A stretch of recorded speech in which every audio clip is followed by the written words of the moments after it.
We all have heard and read about the opioid crisis across the country. You have particular responsibility for the state of New York. Can you give us some sense of the size and scope of the problem in New York State? It's a tremendous problem in New York, as it is at places across the country.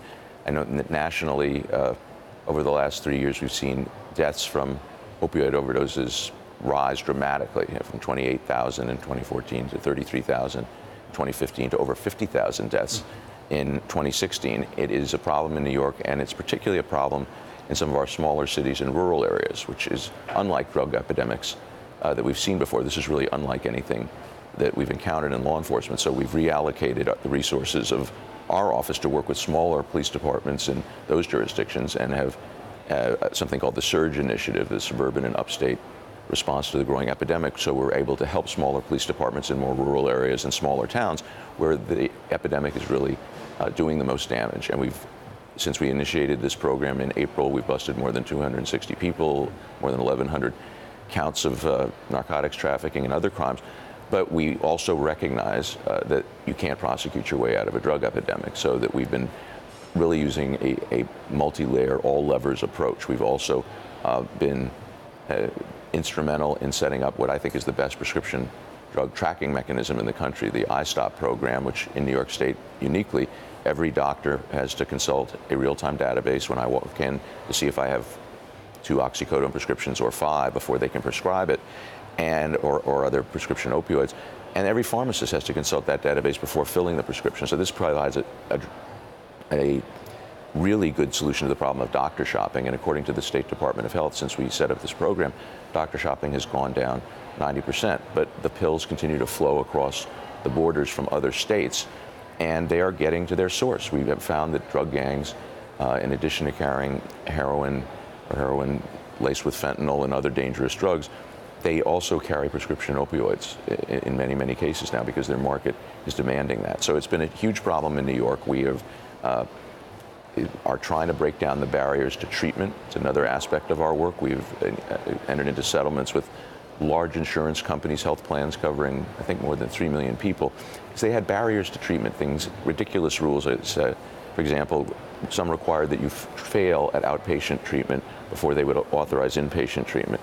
So we've been trying to make sure that we cut down on the flow of these drugs into the state and that people can get treatment when they want it. And I think there is a uniform view among most people in law enforcement, at least in our state, and I think across most of the country, that this is a public health crisis and we have to deal with it as such. You mentioned that if anything, this may skew a little bit toward rural areas or smaller cities. Typically, we have a tendency to think of a drug problem as really being an urban issue. Do you have any idea about why that is, that it affects the smaller communities, and also what sort of financial burden there is on these communities? Oh, it has a huge impact. When you have, I believe the leading cause of death of Americans under 50 is now drug overdoses, which kill more people than gun violence and car crashes. So it has an effect. And people who are addicted to opioids are in and out of trouble, in and out of emergency rooms. They are not reliable members of the workforce by definition. And so it does have an effect on the economy. It's expensive to provide for treatment, and it's very important that whatever they're doing in Washington, they don't cut down on the funds for Medicaid and other streams of funds that pay for treatment, because we really do need to focus on that and get as many people into treatment as possible. But it has a tremendous impact if you're in a smaller city or a rural area, because it affects a big part of the workforce. And do you have any sense of the burden on Medicaid? I mean, one of the issues in our country is healthcare costs. I mean, as a percentage of GDP, it's really disproportionate to the rest of the world. If we could correct this opioid crisis, do we have any sense of how much it could help us bend the cost curve?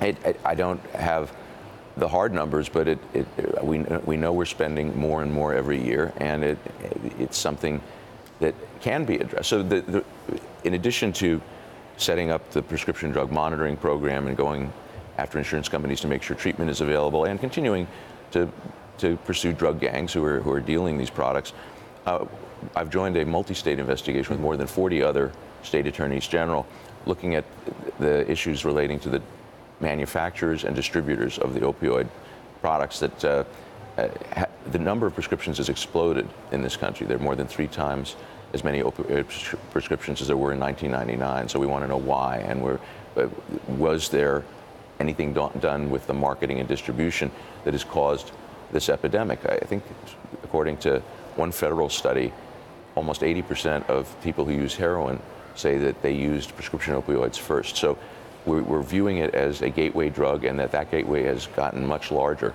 over the last 15 to 20 years. So we're looking at this really from top to bottom, but it is something that is costing us money. It costs money on both ends. You pay for the treatment, then you pay for the rehab, and it really does have a devastating impact that we can see, particularly in smaller communities where you have people, and it also doesn't discriminate by region, by race, by age. It's really unlike any drug epidemic we've ever seen. Now, some of the pharmaceutical companies who are asked about this, or for that matter sued, say, well, wait a second, there's a doctor who prescribes it. We just manufacture the material. So when you talk about marketing issues, is it marketing to doctors or to patients? There may be issues related to both. We're looking at both. And again, this is an investigation that is underway, so we haven't reached any conclusions yet. There have been some lawsuits filed. But the question really is, were there efforts to understate how addictive these products were, overstate their benefits?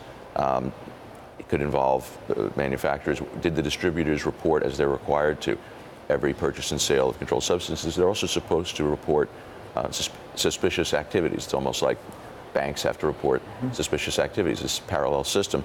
And so we're looking at all of that. But you're right, there are different layers of responsibility here. We're looking at the manufacturers and distributors, but we also have taken steps in New York to ensure that doctors aren't overprescribing. In New York, we have a rule that you can only get an initial prescription for 7 days worth of product, because we've all heard stories of people who go for minor surgery or having their wisdom teeth pulled who go home with a big bottle of pills, and we just got to cut down on the flow of these products. These do start out as legal products, so in theory, it should be easier to get a handle on this kind of an epidemic than an epidemic of drugs that are being manufactured in people's garages and in secret. So we're hopeful that we can, by pursuing this all levers approach, that we can actually do something to bring this down. In New York, we have seen in some areas of the state the number of prescriptions going down since we set up the iStop program, the 7-day rule, and have been active in our efforts to bust up some of the gangs that are carrying these products in from other states. As you say, they start out most often as legal products. That points out a particular difficulty with this. Typically with illegal drugs, you just want to get rid of them, absolutely banish them. There are people in real pain, and some of those people at least really need these really powerful opioids. So how do you both permit the people to have the pain relief they need, at the same time not become abusers or addicts? Right. It's an important part of this puzzle, because the Centers for Disease Control has issued guidelines about this, and there are doctors who specialize in pain management, but there's really a fairly narrow range of people for whom opioid treatment for the long term is appropriate. Cancer patients, people who suffer chronic, very serious chronic long-term pain. It's really not the only treatment that's available or even appropriate in many cases for the short-term relief. So we're looking at why there's been an explosion of these prescriptions over the last 15 or 20 years, and the medical profession takes this seriously. We meet with doctors all the time who are trying to get a handle on this, and the iStop program, which there was some trepidation in the medical community because you have to look at a database every time you're going to write a prescription. There was concern about how burdensome it would be. Actually, doctors and pharmacists love the program now because it enables them very cleanly to say to someone, no, I can't give you a prescription right here. It shows that you already have one. You need to get some help. And that's actually having a beneficial effect. We've talked about doctors. We've talked about pharmaceutical companies. We haven't talked about insurance companies. Insurance companies play a very major role in healthcare in this country.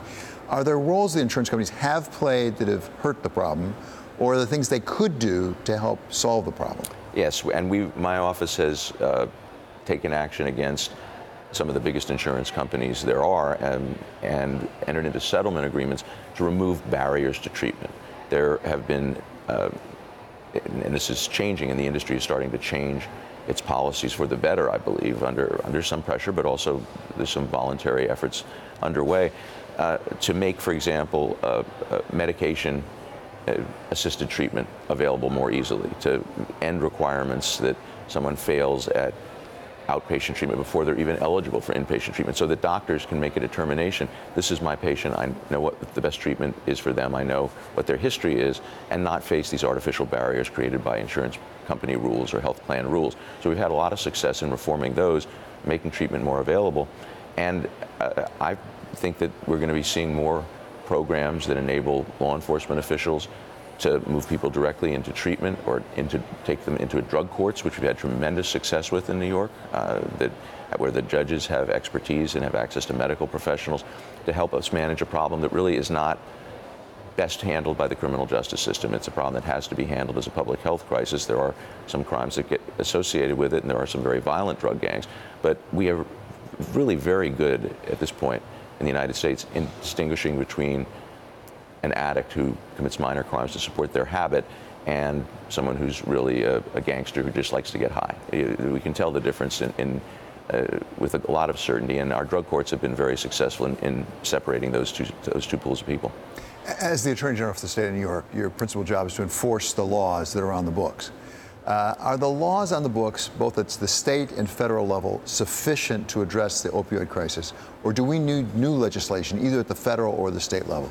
Well, I certainly support legislation that would make treatment more available. You know, we have had in New York a mental health parity law for some time, and that was the basis for some of our actions against insurance companies, because there was, and in some parts of the country there still is, a tendency to deny coverage for addiction and other mental health issues more than for traditional physical injuries or illnesses. And we think the consciousness is shifting there, but I do think we have to make sure that whatever happens with the healthcare markets, and there's a lot of uncertainty about that now given what's been going on in Washington, you have to provide for treatment that is effective, that's easy to get to, that's accessible. And I think companies have to look at this too and should be negotiating with their health plans and ensuring that there are not barriers to treatment, and that the health plans and the insurance companies are monitoring the prescribing of these opioids, because we can do a lot at the corporate level and at the state and local level, but we do need to keep the funds flowing for treatment at the federal level. And even beyond the treatment, the funds treatment, is there a problem because it can cross state lines? And so ultimately you're going to have a federal solution. The states, even if you band together as you have with the other attorneys general, there's a limit to what you can do. I mean, these opioids can cross state lines. So does there have to be a substantial federal presence in order to really fix this problem? I think that there are different states now experimenting with other prescription monitoring programs. I happen to think iStop is the best. It's been highly praised. If we had a national iStop program, that would be fantastic. And if every doctor and pharmacist across the country had to consult a database before either writing a prescription or filling a prescription, we saw doctor shopping fall by 90% in New York. That'd be magnificent if we could do that across the whole country. But I do think that there is room for federal action. And I think that the crisis is severe enough. And this is something that is not and should not be a partisan issue. I mean, in our multi-state investigation, we've got more than 40 states. So this is Democrats, Republicans, east, west, north, south, rural, urban. Everybody is on board that this is a national crisis that we have to address.